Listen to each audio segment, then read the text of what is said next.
Brito. A gente vai conversar agora com o Alexandre Brito, nosso psicólogo que está sempre com a gente às segundas-feiras.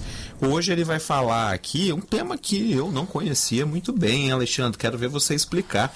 Tem uma história aí de segunda adolescência, crise de identidade aos 50 anos de idade. É isso, Alexandre? Pois é. Vai me dizer que você não conheceu alguém com 50 anos de idade em que o mundo deu uma reviravolta quando ele menos esperava. Eu tenho 57, Alexandre. Vamos ver se isso se aplica a mim. Vamos ver. Pode ser que você tenha lidado muito bem com essa idade, né? Uhum. Afinal, o que acontece, né? Nosso mundo está envelhecendo, as pessoas estão vivendo mais. A ONU diz que daqui a alguns anos nós teremos muito mais pessoas com 50, 60 anos de idade. E o que acontece é o seguinte, a pessoa de 50 anos hoje, quando ela tinha 5 anos de idade, o mundo era outro, o mundo era diferente, a forma de trabalhar era diferente, a forma de pensar a vida, a forma de estudar, a forma de pensar uma carreira, enfim, havia toda uma estrutura, um modelo de vida que não se aplica hoje. E aí quando você vai tendo essa idade, você se aproxima ali dos 50 anos de idade, vai percebendo que às vezes você vai numa avaliação médica e você achava que com 50 anos de idade você já estaria se aposentando, muito próximo ali da velhice, de ficar sentado numa cadeira de balanço, só curtindo os netinhos. Aí você vai no médico e ele diz o seguinte, você tem mais 50, imagina. Então mudou a estrutura social, o laço social, a forma de lidar com a vida, a saúde, os meios tecnológicos de cuidados também, a forma das pessoas se relacionarem por meio da tecnologia. Então, tudo isso pode fazer com que algumas pessoas parem no tempo e não consigam se atualizar, ou tenham dificuldade, ou acabam se voltando muito mais para a nostalgia diante dessas novidades, diante desse mundo novo. Então, a crise é justamente esse momento em que você se depara com um mundo novo. A gente geralmente é acostumado com um adolescente ali por volta de 14, 16 anos de idade, com crises, né, conhecendo um mundo novo. E aí você vai envelhecendo e você vai vendo que você também pode passar por essa crise. É curioso. Até porque realmente é isso. Eu me lembro, por exemplo, meu pai, aos 50 anos, era um senhor, né? Era um senhor, me lembro muito bem dele, no sentido de ser uma pessoa que a expressão senhorial cabia muito bem, né? Hoje, uma pessoa de 50 anos... Você é um menino, né, Cacá? Você é um garoto. Não sou um garoto, mas... Brincadeira à parte, isso é verdade, né, Cacá? Não sou um garoto, mas não tenho aquela, digamos, aquela postura de um senhor. Sim. Que normalmente as pessoas tinham 50 anos de idade, né? Exatamente, até porque a gente muitas vezes confunde idade, né, com nosso estado de espírito, como se a gente confunde ser idoso com ser velho, enfim. E não necessariamente, você pode ser um jovem de 50 anos, não tem nenhum problema. E às vezes até mesmo quer até repetir alguns padrões de adolescentes, né?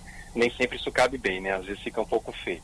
Mas isso pode acontecer também. Então a gente tem essa novidade, essa questão de que nós estamos envelhecendo e que nós temos sempre que saber lidar com as crises, com os mundos novos, porque a gente não faz ideia de, por exemplo, como o mundo vai estar daqui a 50 anos, 30 anos, que idade que nós vamos ter, enfim. Então tudo isso é uma forma da gente saber lidar com essas crises. E a gente é acostumado, como eu disse, esse adolescente, que nem rebelde mais hoje em dia ele está como antes, até a rebeldia mudou.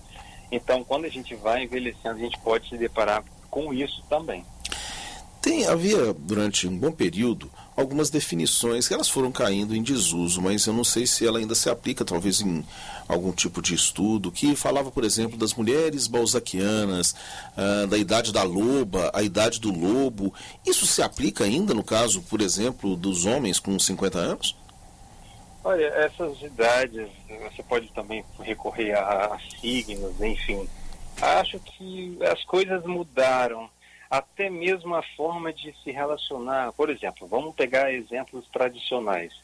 Cacá, se você hoje está numa empresa, se na época em que você era uma criança tinha o seu pai, e que ele falava, estou há 30 anos na empresa, ele era elogiado. Sim, sem dúvida. Hoje em dia, você disser que está há 30 anos numa empresa, as pessoas vão perguntar, qual que é o seu problema? Né? Porque não é tão comum hoje essa relação de se manter num só vínculo, de você se manter em uma só identidade, vamos dizer assim, de você viver de uma forma só. Outra tradição que também tem, as pessoas têm repensado isso, e a favor da própria saúde, a favor da própria vida, é os próprios relacionamentos. Você está infeliz num casamento, e na época que você era criança e seu pai era considerado até uma pessoa mais velha, no casamento as pessoas tinham que se manter ali mesmo infelizes, mesmo tristes, mesmo um casamento fadado ao fracasso. Hoje em dia você vê os, entre aspas, né, os casais perfeitos de margarina, como se diz, né, no senso comum, terminando seus relacionamentos, e essas tradições de que você tem que sustentar ou conservar as coisas a todo custo estão caindo em desuso. Então, algumas pessoas vão entrando nessas crises. O que é família? Isso também entra em crise. Como eu tenho que viver a minha sexualidade, por exemplo, aos 50, 60, 70 anos de idade. Como eu tenho que relacionar com o meu próprio corpo. Aposentadoria agora, será que eu ainda tenho que depender de uma empresa para me aposentar? Então, tudo isso, acredito que mudou. Essas questões que você traz, muito tradicionais e muito a priori, né, prêt-à-porter, como os franceses dizem, né, pronto para uso, já não encaixam tanto hoje em dia. Então, a gente tem que se reinventar e não necessariamente tentar prever esses modelos de masculino ou de feminino, enfim. Tem um ouvinte aqui, Alexandre, o Eduardo, ele está falando que a crise dos 50 bateu nele porque foi o momento que os filhos saíram de casa, se casaram, foram trabalhar, né? Então o ninho ficou vazio, mais ou menos nesse período, né? Também é bem determinante nessa questão, né? Na verdade, o afeto que teria que ter nele é a felicidade, né? A alegria que os filhos saíram de casa. E por um lado ele fez um bom trabalho. Por outro lado, ele tem agora a possibilidade de liberdade, de saber se reinventar. Às vezes ele só se dedicou a ser pai, né? Então tudo isso é muito tradicional e talvez agora seja a oportunidade de se cuidar de uma outra forma, viver a sua sexualidade de outra forma, viver o corpo, a alegria com os estudos, trabalho, música, seja o que for, sem ser uma dedicação exclusiva ali paterna, né? Então a síndrome do ninho vazio, isso também afeta muito as pessoas nesse sentido, né? Que acabam tendo uma dedicação muito exclusiva aos filhos, essa questão muito tradicional, às vezes conservadora.